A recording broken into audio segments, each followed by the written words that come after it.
Iată-ne din nou la Talk Shock aici, la Național 24+.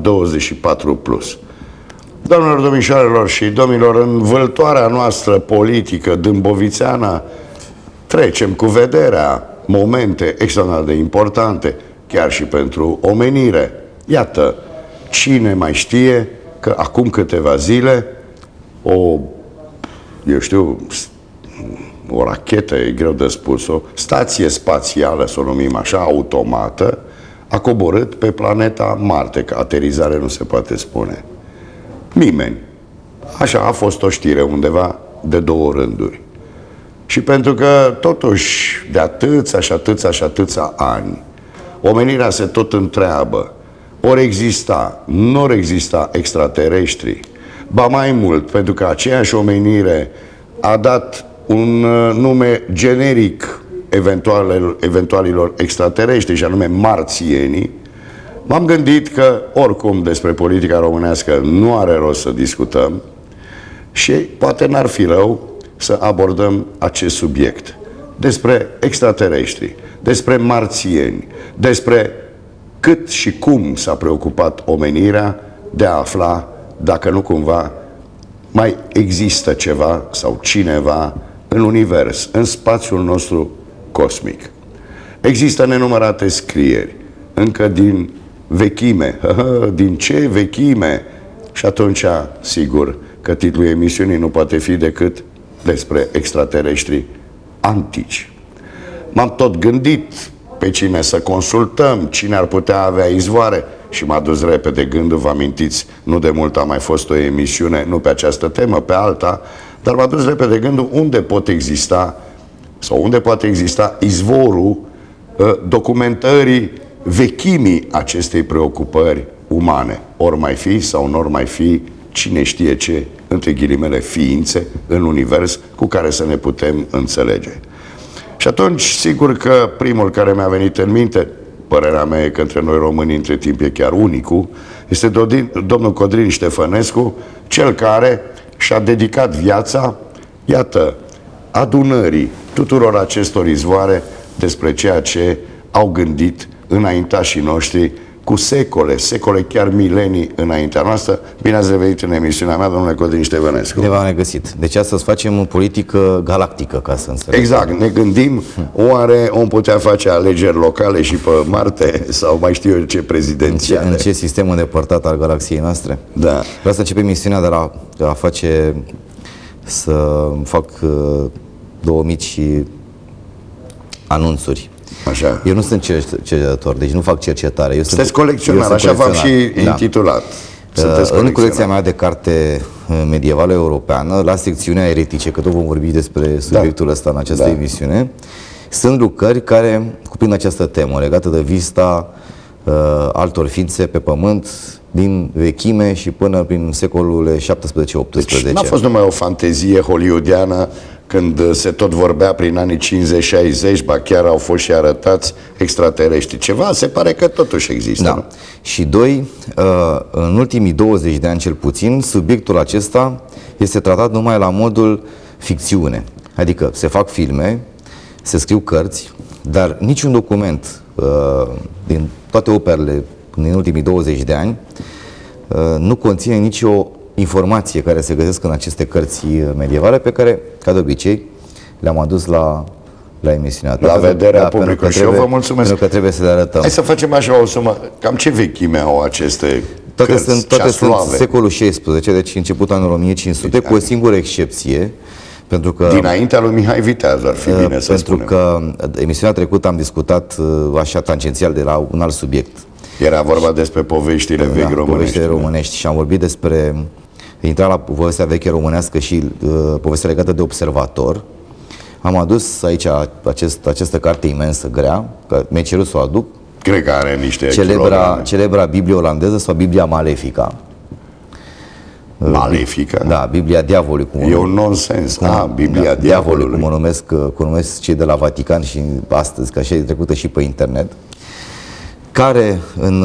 Băgați de seamă pe ce puneți mâna, că totuși când Vaticanul... Am să explic imediat în ce constă. Biblia aceasta, scoasă de olandezi la începutul anului 1700, a fost de fapt un fel de critică de luat peste picior vis-a-vis de puterea pe care Vaticanul Erau primii protestanți. puterea pe care Vaticanul o deținea în Europa și modul în care controla anumite regate, ca să nu le zicem guverne. Pentru a găsi un motiv, Olanda, care era un imperiu naval fabulos, pentru a găsi un motiv în a ataca Veneția și Genova, au scos această lucrare, care evident a avut parte de multe critici în epocă, și pe baza acestei lucrări s-a născocit și un război în care ei, bineînțeles, au câștigat partea leului. Ce e important, că în această, de fapt, în această operă critică, această Biblie de context nou, ca să zic așa, în care sunt analizate până și interpretările din Vechiul și Noul Testament, sunt analizate traducerile și unde sunt inexactitățile. E prima analiză făcută asupra subiectului că Biblia, cartea cărților, are de fapt un mesaj șifrat. Faptul că se ascund între paginile ei și între rândurile ei mesaje care ar, să zic eu, ar schimba complet. Deci chiar și în această Biblie malefică se recunosc ar schimba complet scrierile din Biblia autentică. Ar schimba complet percepția pe care avem noi asupra adevărului. În plus, această lucrare are aproximativ 575 de gravuri. Asta este teoria. Putea eventual să încercăm, dar e foarte greu. O să încerc imediat. Să încercăm să o arătăm. Întâi să spun povestea pentru cei care nu... Eu am mai prezentat lucrarea asta într-o altă emisiune, la altă televiziune. Nu toți, cred că știu povestea. Mai mult să afle de asemenea existențe. În cele 575 de gravuri, de-a lungul a 300 de ani, cercetătorii au observat că sunt puse și ele parcă în bătaie de joc, adică în capitole diferite. De exemplu, Apocalipsa este pusă la Cartea Afacerii, vorbesc de gravuri. Și asta o cifrare. Deci gravurile sunt amestecate de o asemenea manieră încât nimeni nu înțelege exact de ce, deși ele prezintă toată povestea biblică de la începuturi și până la sfârșit. Noi avem acum imagini din acea epocă. Iată, le-au cules colegii mei din surse. Acum câțiva ani de zile, niște puști, niște studenți extrem de inteligenți de la Universitatea din California au luat toate aceste gravuri, le-au fotografiat și le-au pus într-un program de computer, cerându-i computerul printr-un program să le pună în ordinea firească a capitolelor care sunt cuprinse în carte. Computerul, programul de calculator, a spus da, este ok, le-a pus în ordine și a întrebat dacă cumva vor o specificație mai exactă și asupra personajului central. Care personaj central, au întrebat ei? Păi în toate gravurile astea, indiferent de ipostaza prezentată, apare un personaj care este omniprezent în toate cele 575 de gravuri. Aha. Asta a dat peste cap lumea științifică și a început să facă cercetări foarte mari asupra acestei lucrări. Și are un nume acel personaj? Da, acel personaj este observatorul, de care ar trebui să facem o emisiune separată. Observatorul. Adică Observatorul suprem. Nu. Se spune din antichitate, din preantichitate, există următoarea teorie. Vezi că trebuie de la teorie la alta ca să poți să explic ce este în cartea asta. În toate scrierile, începând de la sumerieni, mesopotamieni, egipteni, până la ceva Maya, când se vorbește despre extraterestri, inclusiv în sculpturile cele mici care s-au mai găsit și o să arătăm câteva fotografii, există o teorie, și anume că există chiar și un dialog între oameni și între aceste ființe. În astfel de cărți am adus, de exemplu, o să povestim mai puțin despre legenda lui Al-Marub, marele pirat care se întâlnește cu o astfel de navă extraterestră ieșind din mare. Cam la ce an ar fi fost între anii 850 și 900, pentru că manuscrisul pe care... Primul mileniu, deci. În primul mileniu, da. Întâlniri cu extraterestri. Da. Este foarte important acest episod pentru că acest mare pirat, foarte temut în epocă, gândindu-se de ce a fost salvat în timpul unei... Vezi cum trebuie de la subiect? Trebuie să... Ajungem imediat și la observator.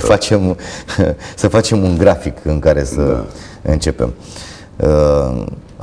Acest pirat fără milă, acest pirat care a înspăimântat mările în acea epocă și a fost un personaj extrem de greu de prins și neînvins pe mare, de nicio putere navală din acea epocă, A fost surprins într-o bună zi după ce tocmai atacase o cetate sau niște nave care veneau dintr-o cetate și care au niște comori foarte mari, foarte importante și de-a scufundat.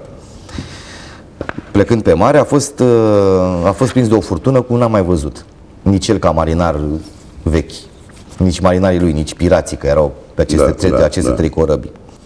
Și-a dat seama că această furtună le va scufunda cele trei corăbii. A făcut un semn ca toate cele trei se apropie să poată să comunice cu camarazii lui din celelalte două și le-a spus în felul următor.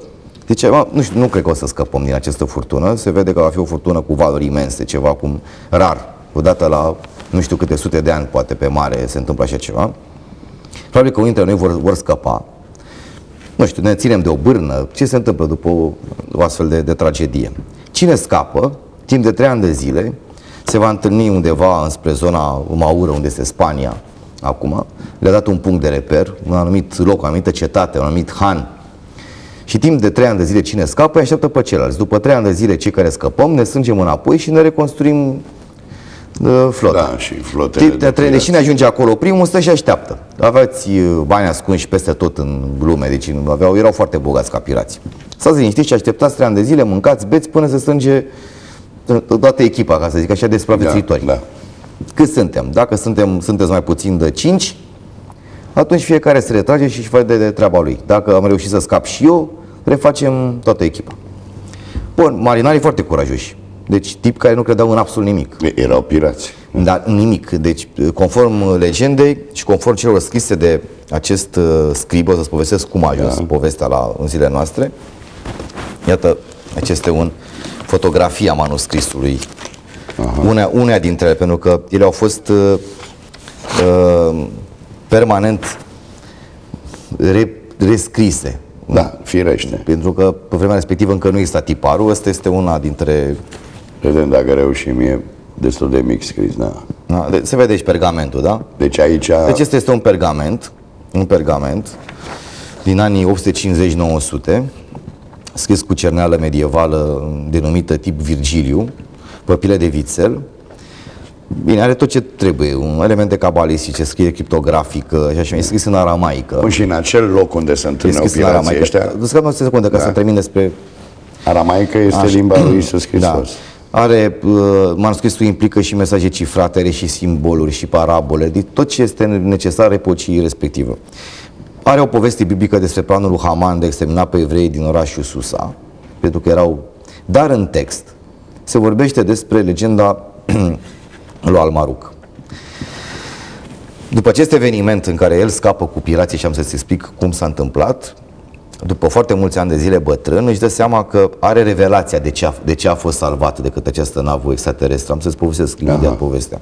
Și vine în cetatea Bizanțului, unde erau cei mai mari scribi și cei mai importanți oameni de cultură și unde nici mâna Inchiziției nu ajungea nimeni. Acolo se tipăreau, urma să tipăreau, se scriau, erau manuscrise extraordinar de importante, erau un fel de negoț cu așa ceva. Și pe acea vreme erau oameni interesați de astfel de lucruri. Vine la un mare scrib, îi spune că el este Almaruc. Informațiile întotdeauna au avut o valoare. Scribul cel bătrân nebunește când vede că are în față pe mare pirat. Bine, era însoțit de vreo 3-4 pirați, după forma în care arată, după modul în care sunt îmbrăcați, după armele care le-au interlopii acelor epoci. Își dau seama că, erau oameni de onoare, erau cu totul altceva. Așa, și îi spune, uite-te, eu îți povestesc povestea mea și tu o scrii. Și așa apare această poveste. Spune, ne m-a prins această furtună pe mare. Le-am explicat mai în romei că nu vom scăpa cu toții. Da.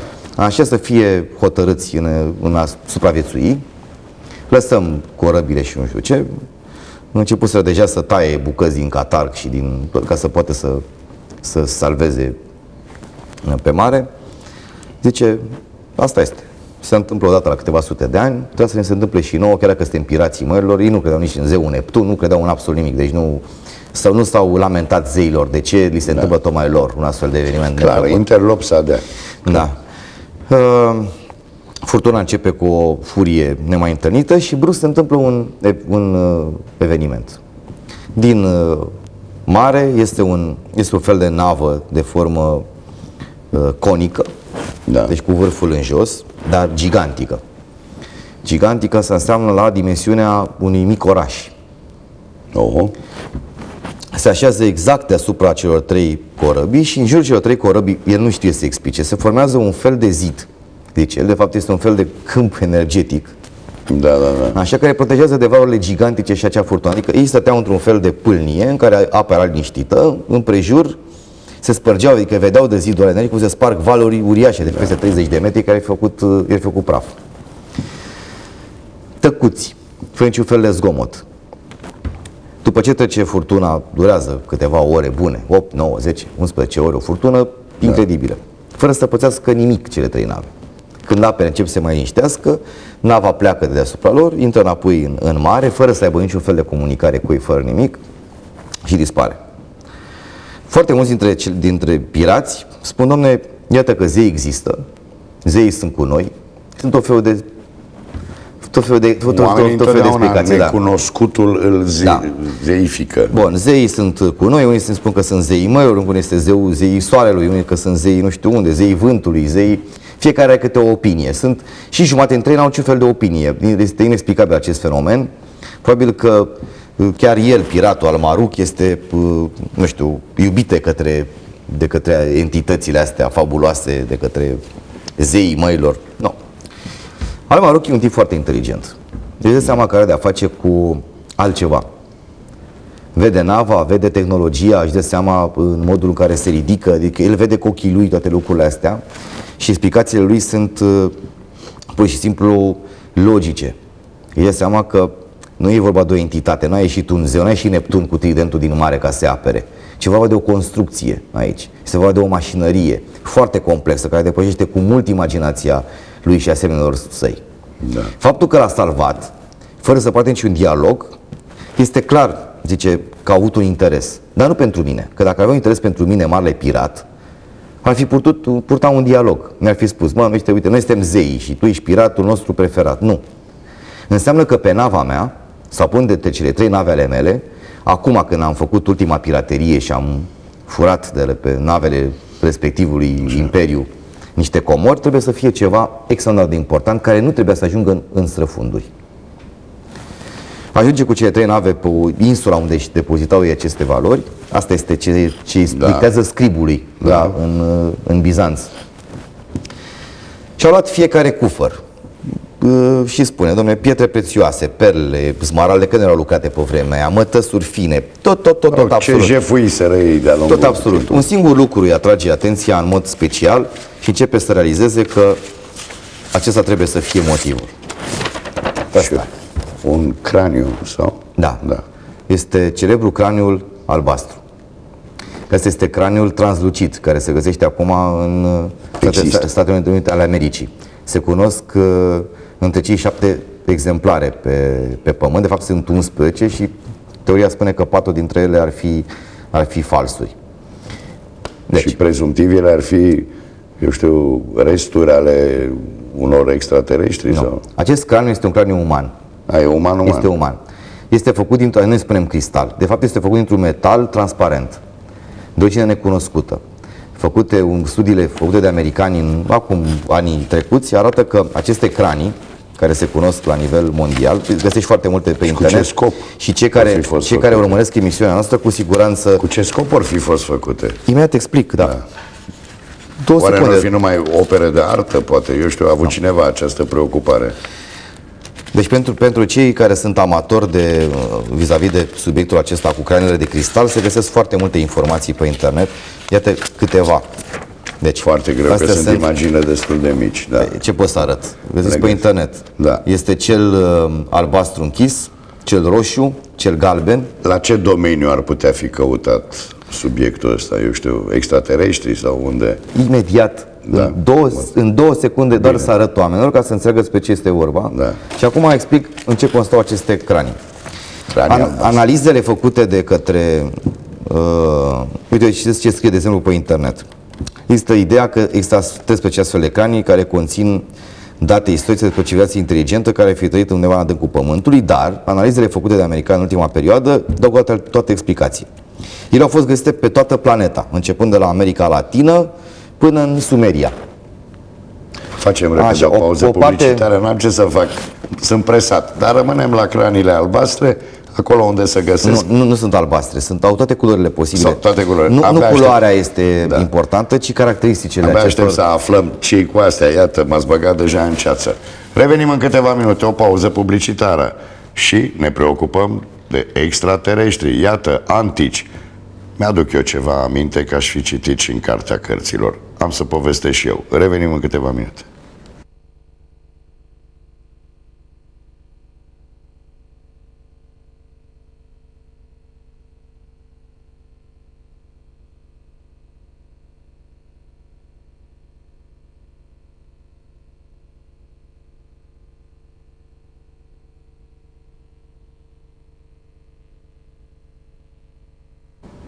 Revenim la Talk Shock aici la Național 24 Plus despre extraterestri antici, stârniți fiind de recenta coborâre pe planeta Marte a unei sonde spațiale a noastră, de bună seamă, a civilizației umane, cu speranța că noi, oamenii, eu știu, vom identifica ceea ce ne imaginăm, ne închipuim de sute, ce spun eu, chiar mii de ani, că n-am fi chiar singurii în univers, care exista și alte forme de, eu știu, poate chiar ființă, că, într-un cuvânt, avem cu cine ne înfrăți vreodată când tehnologia ne-o va permite.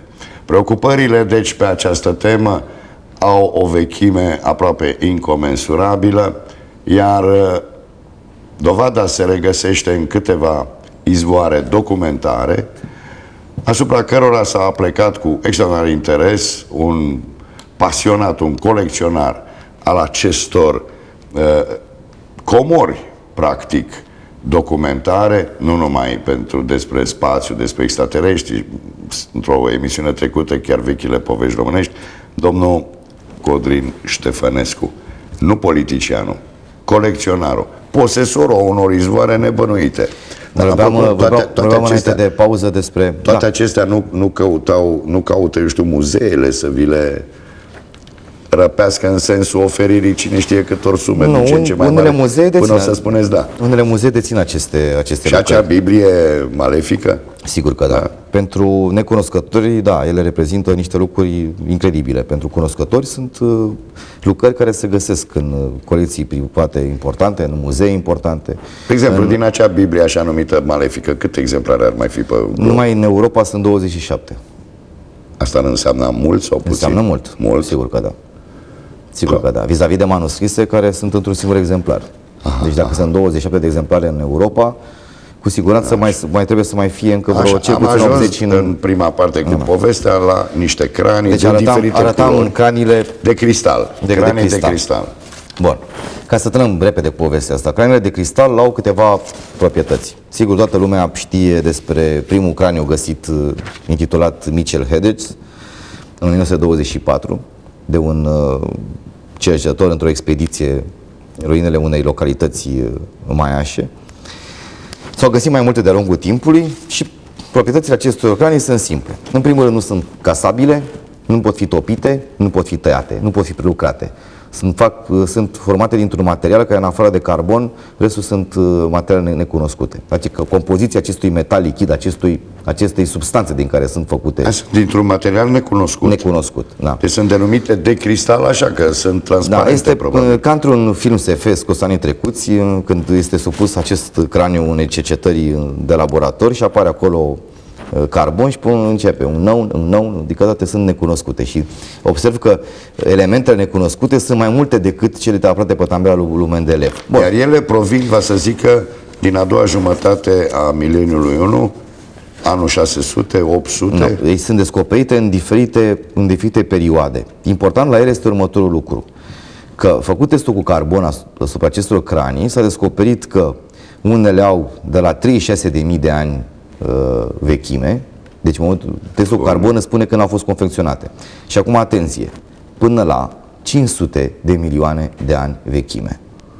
Acum 500 milioane de ani vechime pe Pământ nu există absolut nimic. Nu există nimic. Ori dacă noi primim cadou de la o specie un craniu uman care are vechime, deci el a fost confecționat acum 500 de milioane de ani, înseamnă că noi, specia umană, nu ne tragem din maimuță, este o specie care a colonizat acest pământ sub diferite metode. Aici trebuie să ajungem la această emisiune.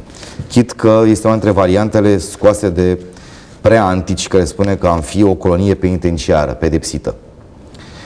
Demonstrează că specia noastră umană este mult mai veche. Și asta, uite cum în lumea noastră modernă a fost Australia. Este mult mai veche decât ne imaginăm noi. Toate teoriile darwiniste, când ne tragem din maimuță, suntem o specie care a venit de undeva din spațiu. Și dovada cea mai bună este asta. Al-Maruk, piratul de care povesteam înainte de pauza publicitară, acel pirat, dar salvat de acea navă, înțelege acest lucru, căutând printre bagajele celor 3 corăbii, descoperă acest craniu pe care îi scrie ce este craniul de albastru care nu s-a găsit încă. Deci e ascuns undeva. Acela nu s-a găsit. Da. Deci undeva în peșterele în care acest mare pirat și-a ascuns comorile și nu mai știe nimeni unde. Iar locul nu se știe unde. Locul este, probabil că vreodată va fi găsit. Poate va fi găsit sau poate nu va fi găsit. Deci el a înțeles că această navă gigantică, de mărimea unui mic oraș, care vine și îi apără printr-un câmp de energie, de marea furtună de pe mare, acești zei de acolo, tehnologizați, nu-l apără pe el, pe marele pirat, n-au o dragoste pentru el, nici măcar nu interesează. Ei probabil că au scanat, au văzut că pe acea corabie se află un astfel de cap de cristal. Ori s-au făcut studiile după ce dictează acestui script din Bizanț locuri cam unde s-a întâmplat. Apare pe internet și o informație că mai mulți cercetători prin anii 75-78 au făcut o cercetare asupra zonei unde l-a prins pe el. Dar nu cumva extraterestrii care au salvat piratul, căutând acest craniu, l-au luat cu ei? Nu l-au luat cu ei. A făcut o cercetare asupra zonei în care s-a întâmplat acest incident cu furtuna. Asta este important. Și a descoperit că adâncimea apei acolo avea în jur de 7500-8000 de metri. Pacific. Deci tehnologia noastră de astăzi nu poate avea cum să coborâm la aceea. Deci dacă craniul ar fi ajuns în adâncuri, ar fi ajuns adâncuri pentru următorii, nu știu, 10.000, 20.000 de ani până vom avea tehnologia să-l scoatem. Deci această specie n-a vrut acest lucru. A vrut ca navele acestui pirat să scape, ca el să poată să-și ducă comorile în insula aia unde și le băga în peșteră ca în povești. Inclusiv craniul albastru. Inclusiv craniul, dar să rămână acolo. Unde va fi descoperit într-o dată viitoare. Acest pirat dar care ar fi interesul extraterestrilor să găsim noi, eu știu, craniile astea? Ce putem noi identifica prin descoperirea lor?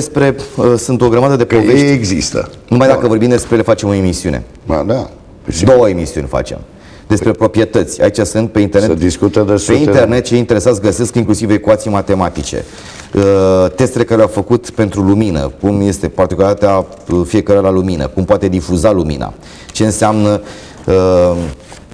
teoria lui Kader, adică el spune că sunt în jur de 17 în total, uite o fotografie, care legate împreună în cerc cu cel central, care nu se știe ce culoare este, creează o mașinărie, nu știu, spațiu-timp, atemporală. Sunt tot felul de studii care le-au făcut cercetători mari, adică vorbesc aici de astrofizicieni, fizicieni, de analiști în chimie. Sunt preocupări masive, deci se știe. Nu vorbesc de vrăjitori în secolul 21, vorbesc de oameni. Păi aici vreau să și ajung. De ce la un moment dat, după preocupări foarte serioase asupra temei extraterestri, apare anul 1500-1600,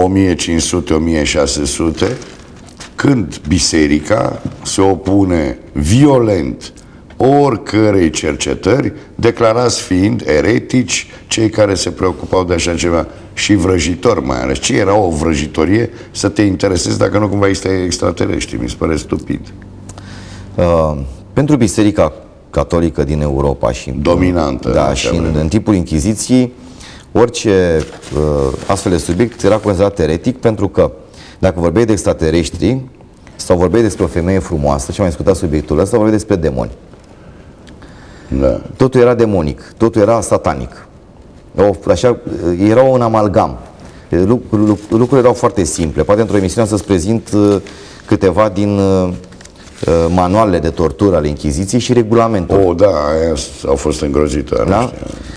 Am un manual cu cele 55 de metode de tortură și am un regulament. Aceeași biserică era... Am un regulament de la 1511 privind modul în care puteai fi acuzat de... Undeva în Cartea Sfântă, în Vechiul Testament, stă relatarea cum Moise a fost chemat în casa Domnului. Știu, și undeva pe un suntem perete... în altă epocă. Asta apropo de biserică. Nu știu la ce să-ți mai răspund mai întâi. Asta apropo de biserică. Din moment ce biserica are acea relatare în care crede cu Evlavie, nu Cartea Sfântă, Biblia, în care se spune că intrând în casa Domnului, Moise pe un perete a văzut pământul din ce în ce mai mic, ca o mămăligă, până a ajuns ca o mămăligă. Înseamnă că era o navă spațială. Da, sunt tot felul de interpretări la chestia. A fost luat ca să vadă pământul de sus și probabil Tocmai. că i s-a spus ceva acolo sus unde a fost. I s-a arătat în primul rând că ei există. Din preantichitate și până în prezent, în toate aceste scrieri care o să ți le arăt astăzi aici, inclusiv în Hai să le luăm pe rând. O să le luăm pe rând, în toate, absolut, este următoarea idee. Aceste ființe, nu știu, extraterestri, specii diferite. O să-ți arăt, de exemplu, din Plinius câteva dintre ele, începând de la dragonul zburător până la sirena și sirenul care sunt într-o navă cosmică. În epoca medievală sunt picturi, care unele se află chiar în colecția Vaticanului, care arată diverse nave cosmice deasupra unor orașe și au fost pictate întâmplător de pictori amatori care mergeau din cetate în cetate să facă portrete pentru diferiți nobili. Unul este foarte important și apare și pe internet. Este vorba despre un pictor din secolul XIV care, înainte de a ajunge la cetatea respectivă pe culme, noaptea vede acest fenomen, această navă, și reușește ca a doua zi să-și aducă aminte de toate elemente. Și o pictură, părem, destul de mare, care se află în colecția Vaticanului, provine din Polonia. Această pictură, acolo a fost tezaurizată până acum vreo 20 de ani, ceva de genul ăsta. Dar a putut să fie fotografiată înainte a fi vândută la o licitație și a cumpărat-o Vaticanul. Sunt foarte mulți colecționari în lume care cumpără chestii de genul ăsta, adică, nu știu, bucăți de piese din diferite mecanisme necunoscute, făcute din materiale necunoscute, dar nu necunoscute pe pământ, necunoscute din punct de vedere tehnic, și ele sunt găsite așa aleatoriu. Necunoscute din punct de vedere tehnic în galaxia noastră, adică sunt elemente care nu se găsesc la noi în galaxie, probabil că provin din alte păzuni mai îndepărtate. Revin. Teoria tuturor este următoarea. Da, domnule, suntem vizitați, suntem monitorizați, s-au intrat și în contact. De exemplu, povestea din Enciclopedia Fantastică, care o am aici, 1575, vorbește despre dialogul unor genovezi negustori și unor arabi negustori pe corăbilor care se întâlnesc cu această navă în care sunt aceste ființe ciudate, sirena și sirenul. Deci aici apare sirena. Dar există și bărbatul, masculul, sirena. O să ți le arăt să vezi desenele făcute din epocă. Hai să începem să le vedem, că atunci e emisiunea. Principal este că toate teoriile spun în felul următor. Și în acest dialog li se explică oamenilor că noi ca specie suntem protejați, că noi suntem o specie divină. Deci cam asta este traducerea tuturor. Păi dacă suntem protejați de divini. Nu noi suntem divini. Toate speciile în contact cu noi, ca să putem să înțelegem că mesajul este schimbat de-a lungul secolului și este perceput altfel. Una l-au perceput și una au insistat sumerin asupra acestui subiect. Una, de exemplu, apare în manuscrisul de care ți-am vorbit, călătoriile în Barbaria, a unui genovez în Barbaria, al 1387, în care se vorbește despre întâlnirea între țăranii români din munții Făgărașului și celebra navetă mică a Căpcăunului. De ce se naște și legenda de care scrie și Petru Ispirescu și așa mai departe.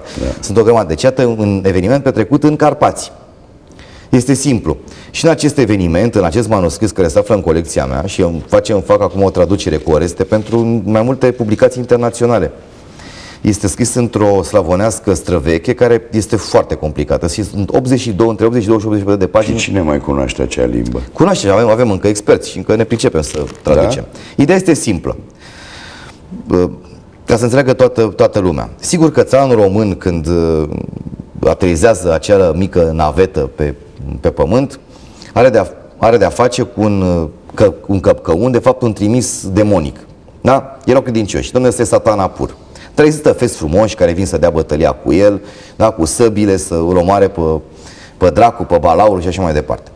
Unii sunt prăjuriți de vii, unii sunt omoriți, unii sunt mâncați, le mănâncă căpcăunul și vacile, și oile, și feții frumoși și nu știu ce.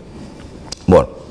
La final, când are loc în marea întâlnire de gradul 3, ca să spun așa, când vine să fie recuperat acest mic căpcăun, își dau seama că de fapt căpcăunul ăsta uriaș, care avea vreo 4 metri jumate, era un pui.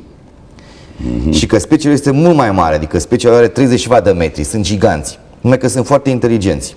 Și ăștia povestesc țăranului român, traducerea fiind cam așa, deci spun din manuscrisul ăsta.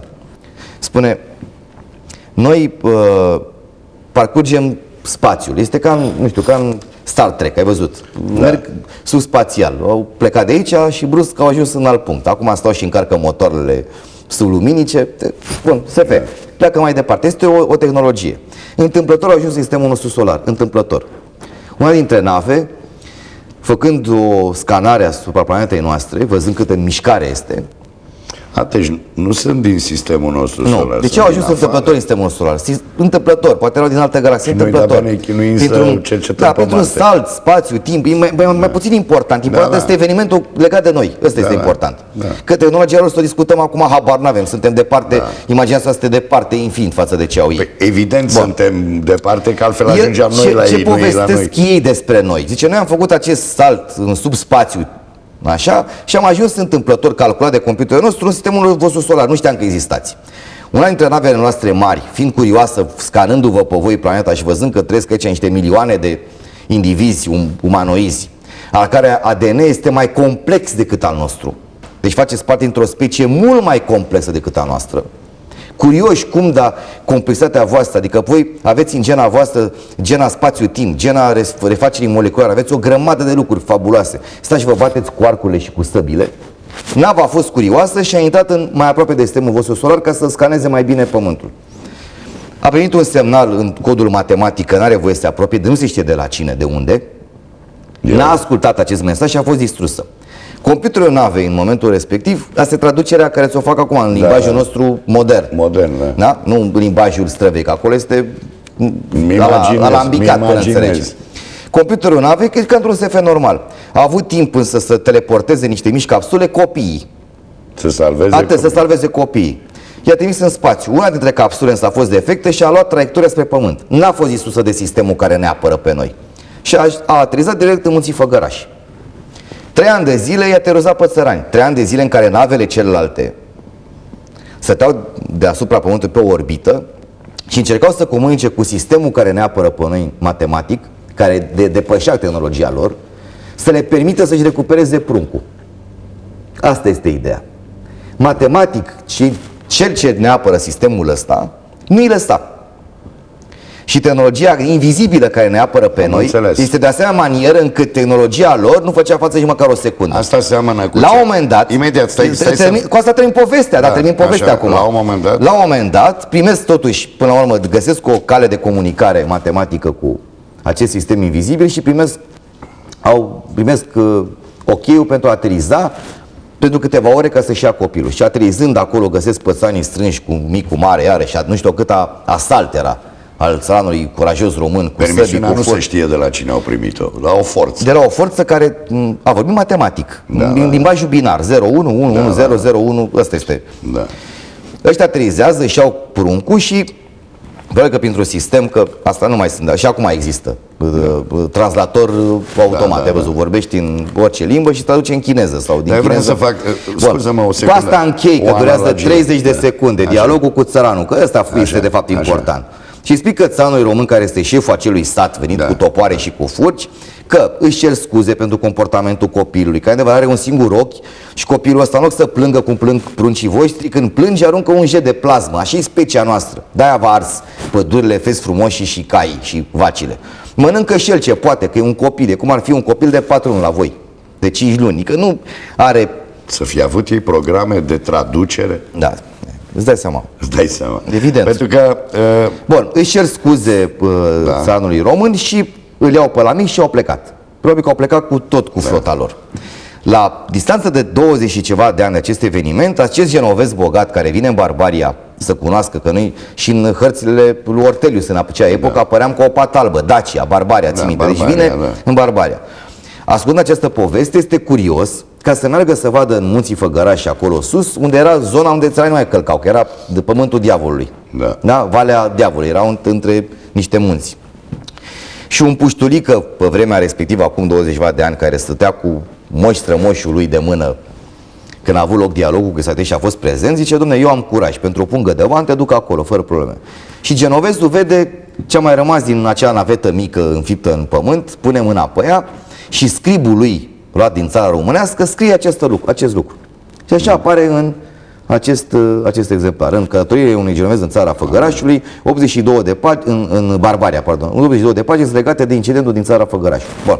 Acesta confirmă teoria tuturor, inclusiv cele de aici, că suntem o specia umană care este nu tolerată. Este observată, monitorizată, sigur, are loc și dialog, întâlniri de gradul 3, dar în același timp suntem protejați de ceva mult mai important decât înțelesul nostru,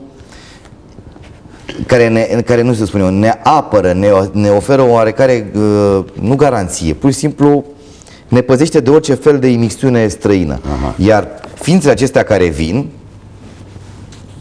da, bine, aici sunt care vor mai veni. O secundă înainte să arătăm această comoră, sunt obligat la o pauză publicitară. Iată ce repede trece o repriză. Extraterestră. Păi da, deja plutim și noi cu imaginația în lumi pe care ni le-am dorit cunoscute, dar vai, mai rămân atâtea mii de ani până omenirea le va cunoaște. Revenim în câteva minute.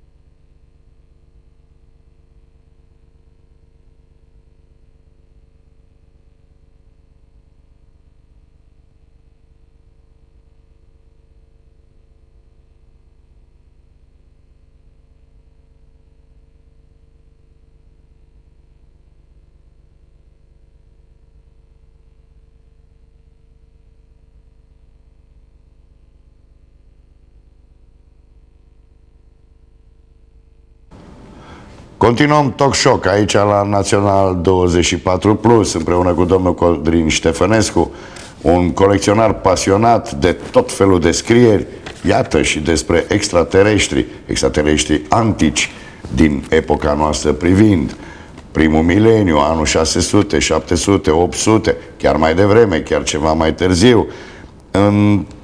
Înainte de pauză ne povestea domnul Codrin Ștefănescu despre desantul unor extraterestri chiar aici, pe tărâm românesc, undeva în zona munților Făgăraș, fapt documentat între timp în urma expediției unui genovez în respectiva zonă, și el, genovezul, apropo, domnule Codrin Ștefănescu, de unde știa genovezul că acolo eventual ar fi fost un desant? Genovezul, fiul foarte importanți cămătari ai Europei în acea epocă, el a făcut o călătorie profană, da?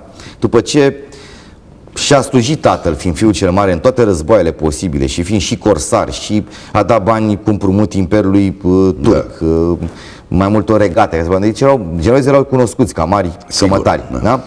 Și Vitile Corbu, căderea Constantinopol, vorbește despre casta genovezilor care împrumutau și pe europeni, și pe noi, ca să punem domnitorii, și și pe turci. Da? Deci, genovezul ăsta foarte curajos, și noi am văzut cam toată lumea. Un singur lucru n-am văzut. N-am văzut Barbaria. Pata aia albă din dreptul. El face această discuție de ghilimea, această călătorie în Barbaria cu 100 și ceva de ani înainte ca Ortelius în hărțile lui să ne reprezinte ca Barbaria, Dacia. Deci pata albă din Europa. No Man's Land, locul în care dacă te duci nu mai ieși. Da? Cam așa am ne priviți noi în timp ce noi ne băteam cu tătarii și eram poarta de intrare a Europei și noi am păzit-o, ei ne priveau ca o pată albă. Genovezul merge cu curaj. Își ia 30 de mercenari cu el, soldați, ajunge în țara românească, întocmește un scrib și un fel de ghid și așa mai departe, care merge cu el până, nu mai pe Făgăraș, el ajunge undeva până spre zona Piatra Neamț, Suceava, adică ajunge mai sus. Și se relatează în această călătorie făcută în complet, care a durat aproape 12 ani, 11 sau 12 ani, dus întors. Bun, Da? așa e normal. Păi, Ajunge și în Făgăraș. Și în Express. Făgăraș și se povestește această întâmplare. Și el merge curios ca să vadă sus valea. Deci oamenii de acolo rămăseseră clar marcați de așa Erau marcați, ceva. da, erau marcați. Erau marcați. El n-a avut nicio informație. Există o legendă și astăzi anterioară. în țara Făgărașului despre o astfel de vale a diavolului și uncete. Că în zonă se povestește și astăzi, nu se știe exact unde mai este. Dar arată că apare în un astfel de manuscris. Așa, Bun. ce vedem aici? Aici este una dintre lucrările. Asta este lucrarea scoasă în Constantinopol în 1564. Este mai completă decât cea scoasă la Frankfurt. 1564. Este mai completă decât cea scoasă la Frankfurt, care a fost, să zic eu așa, cenzurată de către Inchiziție. Adică foarte multe dintre aceste gravuri au fost scoase și Plinius a fost obligat să rectifice anumite teorii. E o enciclopedie fantastică.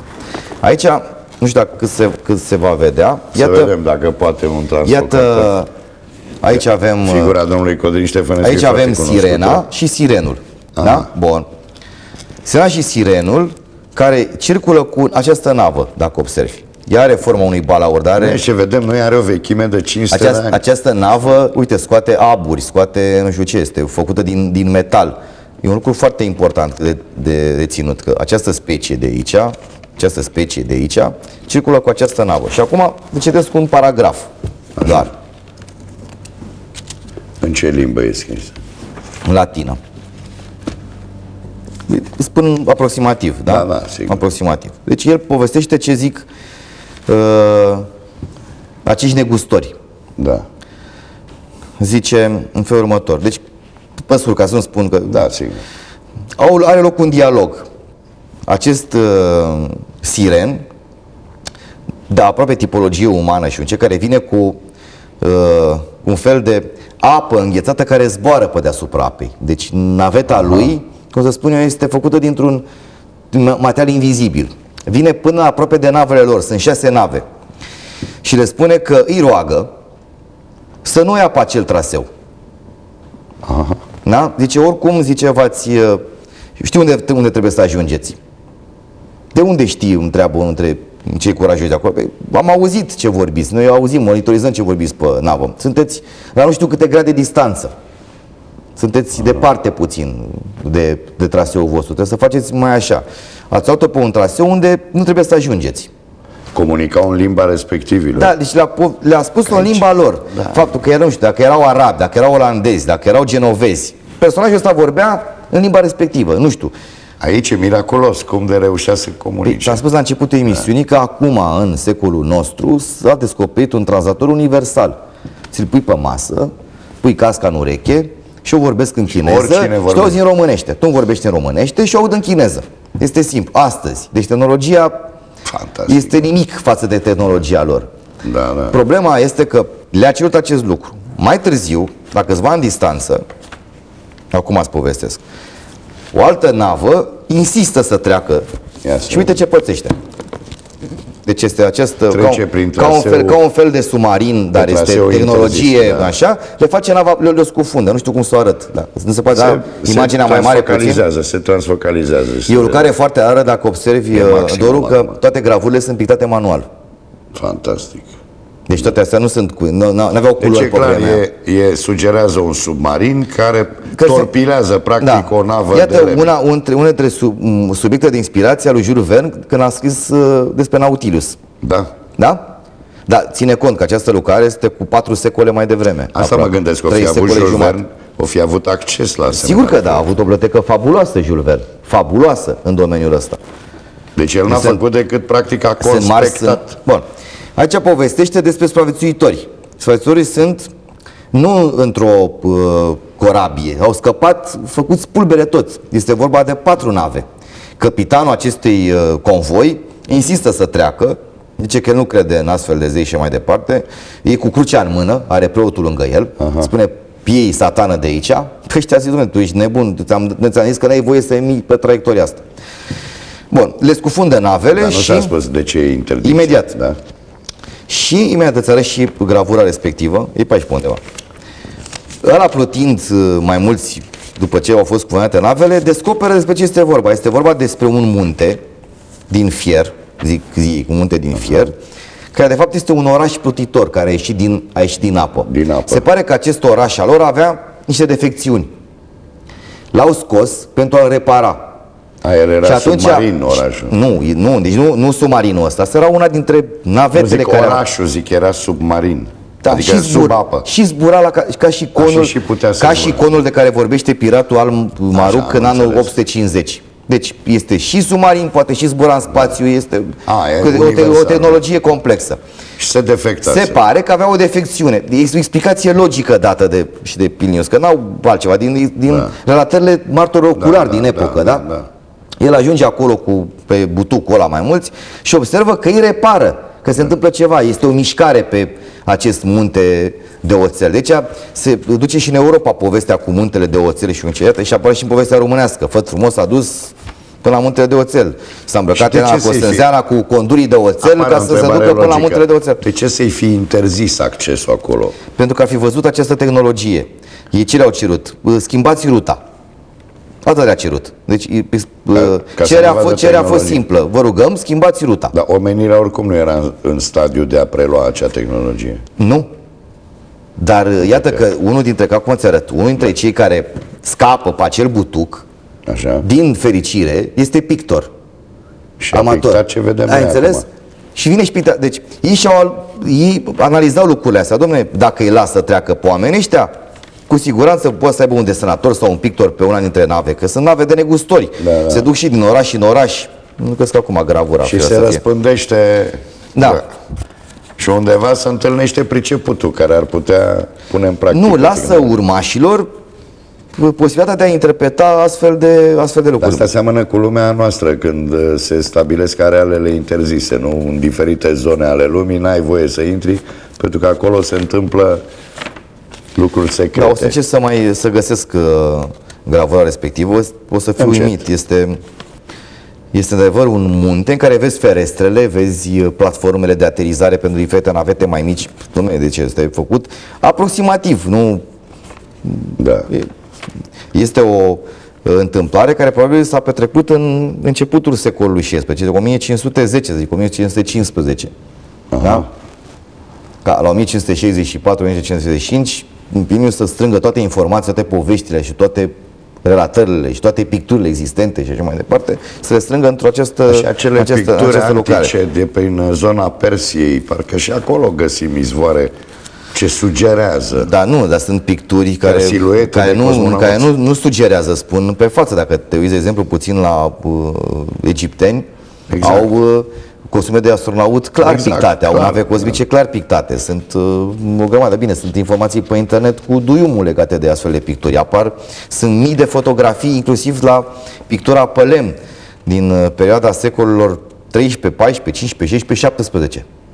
De genul celor care ți-am povestit. Pictorul amator era pictor de portrete. Acea istorie cu copiii de... Deci un pictor de portrete merge din cetate în cetate pentru a câștiga pâinea. El se duce și spune, dom'le, în cetatea respectivă, Doru Braia este regent.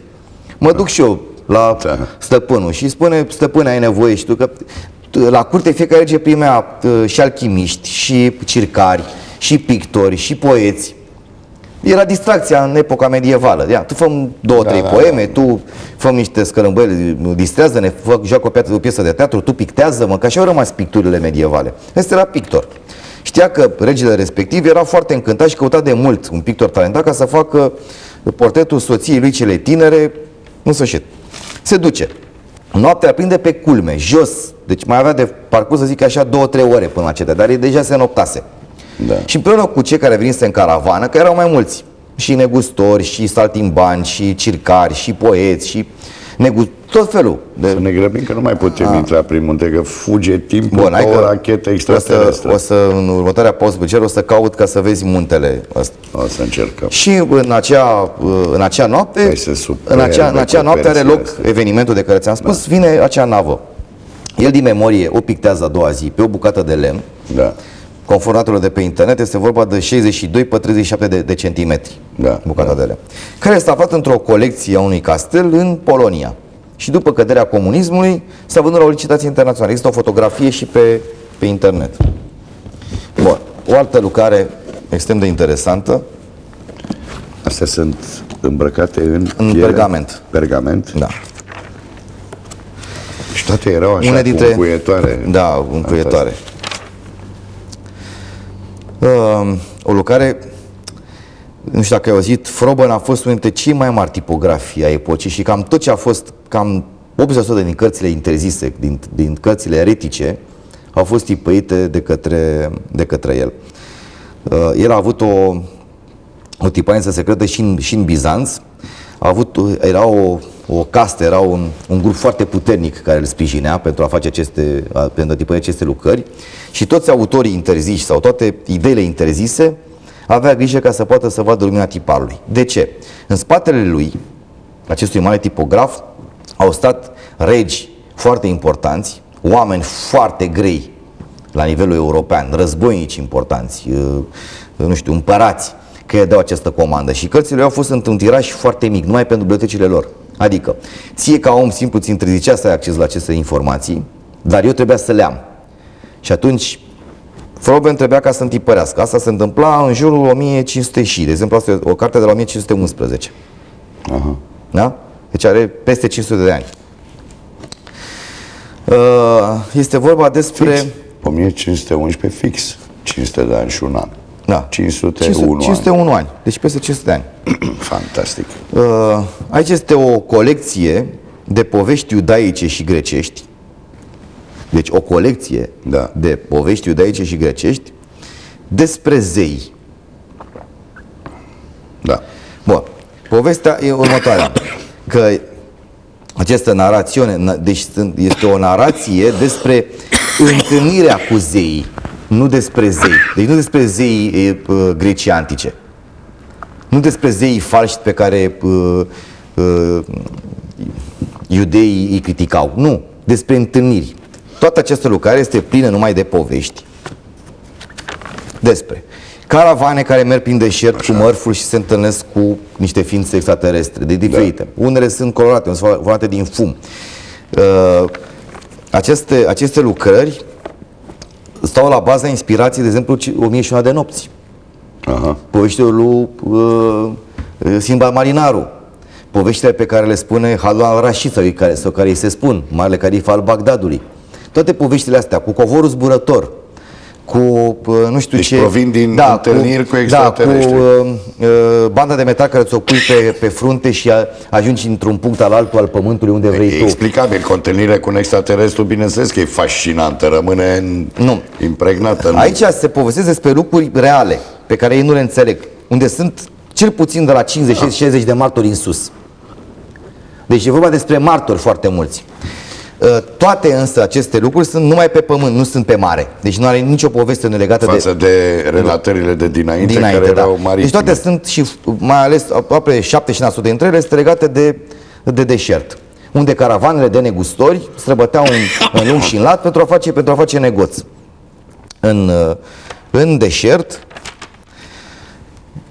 se întâlnesc, au loc astfel de întâlniri, uneori are loc și un dialog. Deci se născocesc o grămadă de chestii. Oamenii văd anumite mecanisme pe care le folosesc aceste ființe. Culmea este că în proporție de 90% când a avut loc dialog, ideea este aceeași. Este respectul pe care aceste ființe ni le arată nouă ca specie umană. Deci respectul. În această lucrare se spune așa: domnule, dacă vorbiți de demoni care, nu știu, îi fură sufletele oamenilor, dacă vorbiți despre... Nu sunt ăștia. E o minciună. Ăștia toți ne-au spus în felul următor: dom'le, nu avem voie nici măcar să vă atingem. Faptul că v-ați întâlnit cu noi este aleatoriu, este o coincidență, ne cerem scuze. Cam asta este. Nu aveați voie ca să ne vedeți acum că v-ați întâlnit astăzi cu noi din diferite motive. Acum, sigur că se naște întrebarea: dacă extraterestrii n-ar fi dorit să aibă contact cu noi, dacă chiar ne interziceau lucrul ăsta, de ce au mai venit? Imediat îți spun. Bănuiesc că au venit totuși să constate și ei dacă există cumva, mă rog, și alte ființe din punctul lor de vedere. Uite de ce am. Este povestea lui Rodum. Este unul dintre negustorii foarte cunoscuți, care era foarte bine înarmat. Este o poveste din secolul XIII, chiar dacă cartea este cu 200 ani mai târziu, deci o redă. Rodum se pierde în deșert. Și culmea este că își pierde jumate din caravană în deșert. jumate din caravană care este încărcată cu mărfuri extrem de scumpe, deci nu diamante. Este vorba despre cele mai scumpe mătăsuri și cea mai scumpă marfă la acea epocă, piperul, Da. care valorează de 15 ori cantitatea în aur. Deci vine o furtună de nisip și din cauza acestei furtuni de nisip, deși încep să-și leagă cămilele și caii între ele, sunt oameni care au trecut prin astfel, o furtună cumplită, se pierde o jumătate din caravană. Și ei însă își pierd traseul, de la ajung la niște stânci în acele deșerte de care nu cunoșteau, nu erau pe hărțile lor, nici măcar știau că sunt zone de nisipuri mișcătoare, aveau un traseu care de, nu știu, de 1000 de ani era același, dacă nimeni nu se abătea, că era sigur traseul ăla, chiar că era periculos cu furtuni. Și după stâncile alea mergând și încercând, aude urletul uneia dintre astea, animalele de cărat, dintre cămile, pentru că s-a prins între niște stânci. Și urcând pe stâncile și mergând, descoperă cămila asta care tocmai era salvată de niște aceste ființe. Deci, în interiorul stâncilor unde a urcat el, era un loc gol unde n-ajungea nici furtună de nisip, cu o oază, cu absolut tot, niște construcții foarte bizare, extrem de bizare. Unele pluteau, spune el, și când ăștia se văd față în față, sună un fel de alarme, probabil că el a trecut prin niște câmpuri de supraveghere. N-au cum să se mai ascundă de el. Și explică lui Rodu, mă, nu trebuia să ne vezi.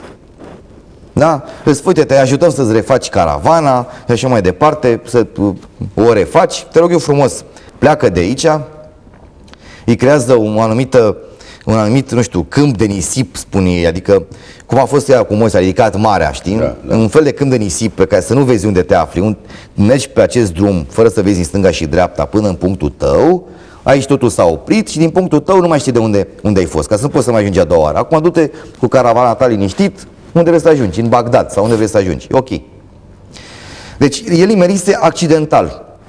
Faptul că a venit accidental, ce a apucat să vadă însă, e povestit pe vreo 22 de pagini. Și spune despre clădiri suspendate, despre piramide, clădiri în formă piramidală care se mișcă una la alta, despre niște ființe foarte ciudate care poartă niște costume. Și astea toate s-au volatilizat imediat după aceea. Astea sunt poveștile uneia care, nu știu, are lângă el 4 martori. Pe urmă, este martor toată jumătatea lui de caravană de ceea ce fac aceste ființe pentru ei, ca să-i ducă pe drumul cel bun. Da? Ei repetă, tot timpul, repetă, permanent. Noi nu suntem zei. De ce ne-ar fi părăsit? Nu suntem nici demo, nu suntem nici zei. De ce nu și-au lăsat, eu știu, moștenitori pe aici? Sau... teoriile... De ce nu ne-au considerat niște pigmei? Exact cum ne ducem noi, eu știu, în junglă și ne facem chiar palate pe acolo. Teoriile permanente sunt... asta este una dintre lucrurile care îmi place mie cel mai mult, la nebunie îmi place. Este... Fuga că trebuie să intrăm iarăși în pauză publicitară. Este opera chirurgică a lui Ambrozie. Da. Așa. Ce este important? Că, de fapt, mai mulți cercetători, mai mulți autori, tot așa, la începutul anilor 1500, când scriu această lucrare despre medicină, fiind subiect total interzis în epocă, total, da? Era Aspăruc, Jupâi de Viu, deci medicina era interzisă. Când spunea de operații, trepanații, deci era interzis complet. Ori te face bine îl de sus prin rugăciuni, ori mori. Sau leacurile băbești. Nu exista așa ceva, deci era vrăjitorie leacurile băbești. Trebuie să fac o pauză publicitară urgent. Revenim în câteva minute. Iată, ce concluzii să tragi când auzi atâtea minunății. Da, este clar, există, eu sunt convins, există extraterestri, nu înțeleg de ce, eu știu, concetățeni planetari de-ai noștri ne ascund ceea ce deja au palpabil în mâini. Și știm noi, de prin anii 50-60, în America, în Rusia, am auzit nu de mult că și în zona fostei Persii, actualul Iran, ar fi deja semne concrete că suntem vizitați. Acum o pauză publicitară și revenim.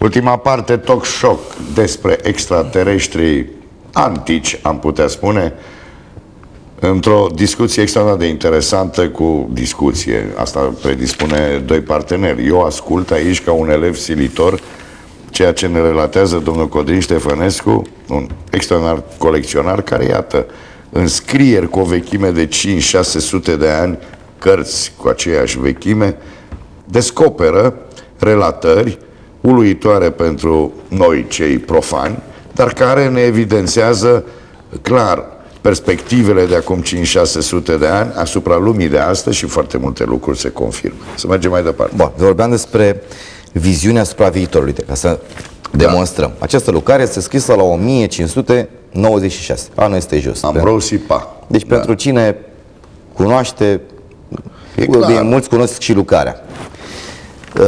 Opera chirurgica este o operă, de fapt, după Ambrozie, dar în care se implică mult mai mulți cercetători în acea perioadă. Vorbesc despre chirurgie, despre trepanații, despre lucruri complet interzise. Subiectul important este că... erau cărți conspirative. Da. Deci...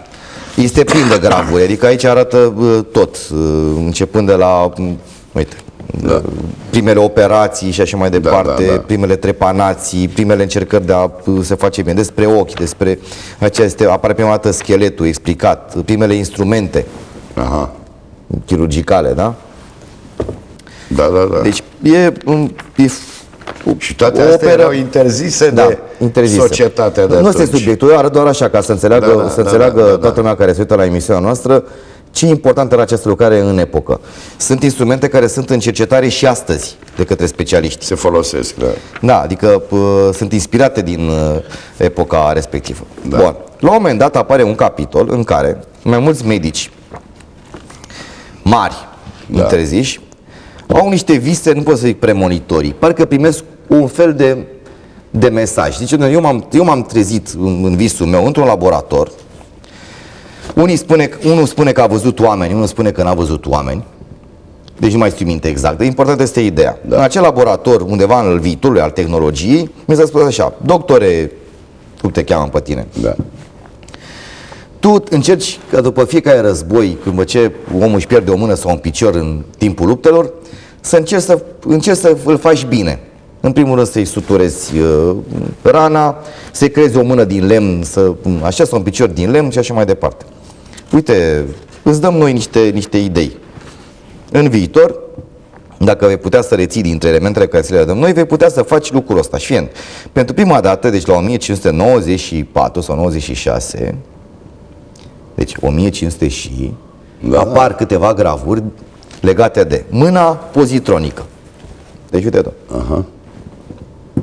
Da, e clar. Da? Deci vorbesc despre anul 1500 și ceva. Fantastic, da? Asta este făcut. Deci doctorul este un foarte mare desenator. Deci ei au fost inspirați. Chirurgul ăsta știe să-și facă singur instrumente, adică desenează ceea ce vede. Când în momentul când taie un om știe exact că ce instrument în plus. Când se trezește, pune mâna pe hârtie și pe pană și își desenează singur și se face această gravură în care vezi toate sistemele care sunt prinse, până și pielea care este falsă deasupra, privește sistemul de mecanisme, cibernetic, cum este mâna pozitronică, privește mâna pozitronică finală. Da. E clar, e clar. Hai să-ți arăt piciorul pozitronic. Asta este varianta pe care o făcuse el, din lemn, și varianta care o vede în vis, sau care se transmite, cum ar veni, de undeva tehnologic superior. Diferențele sunt tot timpul mari, gigantice. Adică dintr-o bucată de lemn sculptată în care intră bucata de picior tăiată cu două curele de piele, iată piciorul pozitronic care cuprinde elemente nu știu ce, elemente de legătură, inclusiv sistemul electronic. Dom'le, este vorba de o carte la 1500 și ceva. Deci ăsta ar fi robotul de atunci. Deci sunt dovezi, Toată lumea spune, este un fals. Nu se știe. E un fals. Nu e un fals. Este o carte, uitați-o, de la 1500 și ceva. Cartea e clar că aflată în multe colecții din Europa, este cunoscută, recunoscută, pune semne de întrebare, da, mulți încearcă să răspundă cum naibii apar astfel de gravuri într-o carte la 1500 ceva legată de mâna pozitronică. E o întrebare care... Sunt întrebări, da? Dar asta demonstrează că exista un oarecare dialog în epocă între oameni între savanții epocii respective și anumite civilizații, dacă nu, cel puțin o anumită tehnologie, pentru că pentru a ajunge să desenezi ceea ce ți-au explicat alții sau ceea ce ai văzut, nu știu, prin forma inductivă a unui vis sau printr-un dialog, nu poți să știi cum să desenezi, e demonstrația clară că ai avut acces la niște informații care sunt mult mai importante tehnologic sau depășesc tehnologia noastră de astăzi. Nu am făcut încă mâna pozitronică. De-aia apare acum 500 de ani în niște gravuri. Și la mine nu știu dacă înțelegi ideea. La mine persistă întrebarea. La fel cum în Tourist Babel, una dintre lucrările, deci pe primele 5 locuri ale cărților eretice, ale Kircherii, apar câteva, să nu păcătuim apar câteva gravuri. Apar câteva gravuri legate de ei spun hermeneutica. De fapt, traducerea esențială este următoarea. Hermeneutica. Deci ei nu fac niște studii legate de ipostaza în care nu poate fi influențat de către astre sau care sunt influența zodiilor asupra oamenilor sau evenimentelor politice, economice sau istorice sau cum va influența. Nu. În spatele acestor gravuri se ascund niște coordonate clare. De astea sunt explicațiile ultimilor 20 de ani. Cu punctele de pe Pământ în care navele noastre ar putea pleca prin sistemul antigravitațional cel mai ușor și cel mai repede. Adică de pe Pământ îți calculează toate traiectoriile cele mai bune în sistemul nostru galactic și punctele cheie de pe Pământ. Deci dacă te duci aici, ai puterea, nu știu, de 12 ori mai mare ca să poți să pleci decât de un alt punct. Asta e pentru tehnologia rudimentară a voastră în viitor. Și fac astfel de gravuri. Da? Cu punctele de plecare, cum în funcție de mișcarea Soarelui, în funcție de mișcarea Lunii în jurul Pământului, care sunt totdeauna... Seamănă cu schemele astrologilor. Linia de plecare a vitezei trebuie să treacă undeva tangențial pe lângă Soare, ca Soarele să-ți dea un impuls, să poți să calci traiectoria și ocolindu-l, te duci cu viteză în punctul în care vrei. Asta apare în Tourist Babel. Deci, lucrarea la 1600 și ceva. Permanent îmi pun întrebarea de ce au evitat contactul plenar cu terestri, cu noi oameni. Nu au voie. De explicația dată în toate aceste lucrări Sigur că ceea ce nouă ni s-a părut în timp dilatat s-ar putea pentru ei, în civilizația lor, să dureze doar o scurtă expediție pe o planetă ca Pământ. Aici sigur că disproporția de timp, de măsurare. Toată lumea a văzut Poarta Stelelor, Stargate, filmul în care trec prin acea poartă și se duc în diferite universuri sau de galaxii și așa mai departe prin această poartă care au făcut-o antici. În acest film este dată ideea, cu modern, ideea piramidei zburătoare în care există acea specie care intră în noi, ficțiune. Bun. Din vechime, despre aceste piramide zburătoare, există inclusiv desene. Da. Ia uite-te. Într-adevăr. Mai mult decât atâta. În aici, ai așa, dimensiunile, viteza cu care zboară, viteza este calculată. Păi cum au calculat? E simplu. Aveau ei sisteme de... Da. Fie aici cum este de 20 de ori gândul tău 1.000.000 de cai. Aveau deja, da. Deci asta este traducerea medievală. Dar de ce piramida? Deci ca să poți să înțelegi lucrurile astea izbitoare cu piramidele egiptene. În țările românești, în Carpați, s-a născocit cu viteza gândului. Nu puteau să zic că în epoca aia, la 1400, dom'le, viteza varp. Merge cu 6 varpi. Înțelegi? Sau de 11 ori viteza luminii. Nu se poate. Și atunci de 20 de ori, oricât gândești că o faci cu 1.000.000 de cai. Auzi, au făcut ei așa o estimare. E o estimare. Însă proporția lor, și nu este singura lucrare, ți-o dă perfectă. Deci dimensiunea și înălțimea, tot. Vezi ferestrele, vezi porțile de acces, vezi modul în care aterizează. Deci sunt, spune aici, quantum phantasmum, Deci, până și ei, unii dintre cei care tipesc astfel de lucrări, o consideră o fantasmă. Dar o fantasmă care este explicată de către alții, cu martori, mărturie stau alte documente, mai vechi decât momentul în care ei tipăresc această lucrare, manuscrise, desene din aceste manuscrise. Și bine, zice, eu, ca să-mi păstrez, să nu fiu ridicol în fața societății când scriu astfel de lucrări, spun că este o fantasmă, dar am datoria de a arăta. Ceea ce noi și facem. Ceea ce noi și facem, da? Bun. Și ultima lucrare, că trebuie măcar ca să-ți arăt în Biblia Doamne, malefică. trebuie să fac cruce, nu cumva să păcătuiesc acum arătând așa ceva. Ce mai important, Biblie malefică. Biblia malefică a dat, așa de a dat denumirea... Să ne grăbim puțin că nu mai avem decât 4 minute. Asta e denumirea dată de către Vatican în epocă unei Biblii care depășește normele și conduita polițială. Este luată ca un fel de palmă pe obraz dată Vaticanul decât Imperiul Olandez. Asta este tot. Nu asta este important. Sigur că ea este religioasă și ține niște dogme, chiar dacă este critica. Ce trebuie să vedem în ea? Ce mai important este că în această lucrare apare un personaj care se numește Observatorul. O să-ți arăt doar unul. În toate gravurile astea apare un personaj. Wow, ce am să-ți arăt aici? Foarte greu de ridicat. Are 5-6 kg. Care 30 ceva de kilograme. 30 și ceva? Da. Fantastic. Este foarte grea. Uite aici jos. Aici, ce vechime are? Aici este Apocalipsa. Haide ca să le explicăm la oameni. Nu știu dacă se aude microfonul la mine. Se aude. Apocalipsa. Este sfârșitul lumii. Da? În acestea sunt, sunt vina pe care o purtăm de-a lungul secolului pentru a se ajunge la Apocalipsa. Dumnezeu ne pedepsește și ne rade pe toți de fața pământului și vor scăpa numai cei care au fost demni, curajoși și buni și curați.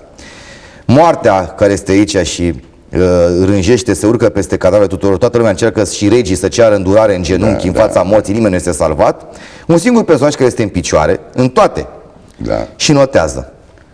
Are o pană și o hârtie și stă și se uită. În spate se vede o explozie atomică, privește-i. Seamănă, dar nu, este ciuperca clară. Da, e evident. Au preocupat să fie războiul nostru, nu știu, câtelea mondial, ne autodistrugem. Apocalipsa nu mai contează cum. Poate să fie chestia asta cu soarele, de care se tot vorbește, că razele solare, exploziile solare ne vor nimici. Bun, și vor muri aproape toți, ne vom reface. Un singur personaj rămâne în picioare. Acest personaj apare în toate gravurile, deci am timp să ți le arăt. În toate. Deci el este pe front la război. Este din preantichitate până la războiul romanilor. Este în epoca modernă, este peste tot. Stă undeva într-un colț și își notează tot ce vede. Scrie. Deci moartea care îi vede pe toți, nici măcar nu-l bagă în seamă pe acest personaj, pentru că el e deasupra morții. El este observatorul nemuritor, trimis de cineva, care n-are voie să se implice în absolut nimic, n-are voie n-are voie să intre în contact cu absolut nimeni, n-are voie să influențeze nimic legat de evenimente istorice. Singura lui datorie este aceea de a nota, de a scrie și gravura legată de acest personaj apare în toate cele 540 ceva sau 570 ceva de gravuri din această lucrare. Și dacă nu erau acești tineri de la Universitatea din California, care ți-am zis cum, a fost o întâmplare, au pus un program pe calculator pentru a aranja gravurile în această carte în ordinea lor firească, nu în ordinea lor... în textul, la locul lor. La locul lor. Eu am înțeles bășcălia epocii a Imperiului Olandez vis-a-vis de Vatican, motiv pentru a ataca Genova și Veneția. Și încolo au dat de șifrare. Programul de calculator întreabă, nu vrei și personajul principal? Da, îl vrem. Și atunci în 575 de gravuri ți arată cu spatele, cu fața în față. Tot timpul tot timpul scrie.